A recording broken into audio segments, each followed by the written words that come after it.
ഒറ്റ കാര്യം ചോദിച്ചു, ഈ ലോകത്തിൽ എത്രത്തോളം സൃഷ്ടികളുണ്ട്, എന്നാൽ ഏതെങ്കിലും ഒരു സൃഷ്ടിക്ക് മേൽ മനുഷ്യരുടേതല്ലാതെ മറ്റേതെങ്കിലും സൃഷ്ടിയുടെ മേൽ അവൻ സ്വന്തം ശ്വാസത്തെ പകർന്നതായി നമുക്ക് കാണുവാൻ കഴിയുന്നുണ്ട്. There are a lot of creations in the universe, but only over to the humankind he sent his own breath. അങ്ങനെയെങ്കിൽ പ്രിയ ദൈവ പൈതലെ, ബാക്കി എല്ലാ സൃഷ്ടികളെയും അവൻ പാഴെന്നെണ്ണുന്നു എന്ന് ഞാൻ പറയാം. But if it is so, I would say all of the creations in this world is, hallelujah, not important. ദൈവത്തിന്റെ സൃഷ്ടികളിൽ ഏറ്റവും മാനിക്കപ്പെട്ടതും അവൻ ഏറ്റവും പ്രിയപ്പെട്ടതുമായതും മനുഷ്യവർഗം തന്നെയത്രേ. Out of all the creation of the Lord, hallelujah, the most honorable and most, hallelujah, accepted the creation is humankind. ഞാൻ പറയട്ടെ, പശുവിന് വേണ്ടി അല്ല മനുഷ്യനെ സൃഷ്ടിച്ചിരിക്കുന്നത്, മനുഷ്യന് വേണ്ടി അത്രേ പശുവിനെ സൃഷ്ടിച്ചിരിക്കുന്നത്. Amen. Humankind hasn't created for cow, but the cow was created for human. മത്സ്യമൃഗാദികളെ സൃഷ്ടിച്ചിരിക്കുന്നത് മനുഷ്യനെ ഭക്ഷിക്കുവാനല്ലത്രേ, മനുഷ്യന് വേണ്ടി അത്രേ അതിനെ സൃഷ്ടിച്ചിരിക്കുന്നത്. Lord created the fish and all other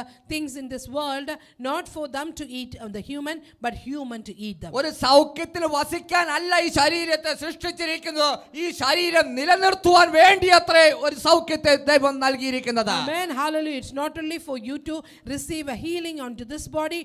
The body is created for you to, hallelujah, live in the Christ Jesus. സമ്പത്തിനും മനുഷ്യനുമേൽ രാജ്യത്വം വഹിക്കുവാൻ അല്ലത്രേ, മനുഷ്യന് സമ്പത്തിനുമേൽ രാജ്യത്വം വഹിക്കുവാൻ അത്രേ മനുഷ്യനെ ആക്കിയിരിക്കുന്നത്. Finance is not going to be reigning you or ruling over you, but you are going to rule over the finances. കാരണം സകലത്തിനും ഉടമസ്ഥൻ യഹോവയാം ദൈവം എന്ന് വചനം വ്യക്തമായി വീണ്ടും പറയുന്നു. He is the only master and the owner of everything that is created. എന്നിട്ട് പറയാം, സകലത്തെയും വലുതാക്കുന്നതും ശക്തീകരിക്കുന്നതും യഹോവയാം ദൈവത്തിന്റെ കരമത്രേ എന്ന്. Amen. It says that everything will be strengthened and glorified by the hand of the Lord. ഈ ദിവസങ്ങളിൽ നിന്റെ ആവശ്യകതയെല്ലാം നീ നിലത്ത് ഇട്ടിട്ട് അതിനുമേൽ ചവിട്ടി നടക്കുവാൻ തയ്യാറാണ് എങ്കിൽ വചനം പറയുന്നു, പാമ്പുകളെയും തേളുകളെയും ശത്രുവിന്റെ സകല ബലത്തെയും ചവിട്ടുവാൻ അധികാരം നൽകിയ, അവകാശം നൽകിയ യഹോവയാം ദൈവത്തിന്റെ കര നീ ദിവസങ്ങളിൽ ഉയർന്നു വരുന്നത് കാണുമത്രേ എന്ന്.